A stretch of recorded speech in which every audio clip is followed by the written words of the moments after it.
When you came as a group before us last time, you told us what a disaster a no-deal Brexit would be. So I want to ask you about your thoughts on the withdrawal agreement that the agreement with the EU proposes. Does that take us, if implemented, if we support it, does that take us back to business as usual? Okay, so it definitely doesn't take us back to business as usual. But it certainly takes how close to business as usual? I think that's a difficult call for us to make at this point. When we came before, I mean, and shortly after the referendum, we kind of set out for ourselves as an industry what a good deal would look like. And if I recall correctly, there were 5 elements to that. One was a transition arrangement. One was to remain part of the European Safety Agency regulatory regime and the European Chemicals Agency, to ensure there was no friction at the borders.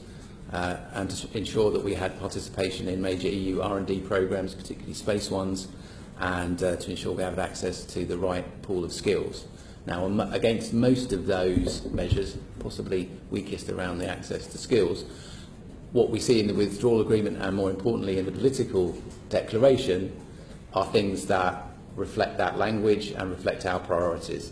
So for us, it's not as good as it is today, and it won't ever be as good as it is today, but it is an awful lot better than the sort of chaos that we would, and I'll probably have a stronger conviction that we would see of leaving the EU without a deal. Just to follow up on a couple of points, particularly with you, Paul Everett. You said that we currently have strong influence in Europe through EASA on the rules that govern your sector. Is there any scenario that we will have as much influence as we have now in the future? It's difficult to envisage one that there would be. You know, again, if we're a member, both of the EASA and the wider European institutions, then you have a much stronger position. So we're not going to have that one. So clearly we can only be in a, if you like, a weaker position, and our challenge is how we make the most of it. But there's not, you can't be better than we are. Yeah. So the idea that once we've left the European Union, we'll have greater control over the rules that govern an important part of our economy, that's not really going to be the case, at least for your sector, is it? We'll have less control over the rules which govern your sector.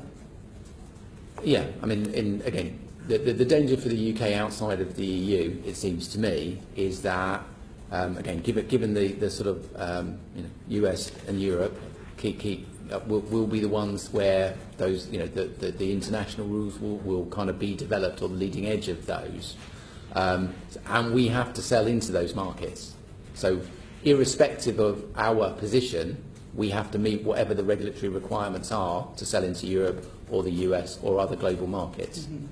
But whereas at the moment we have a say in those rules, yes. In the future, during the transition period and presumably in our longer term relationship, we won't have those. No.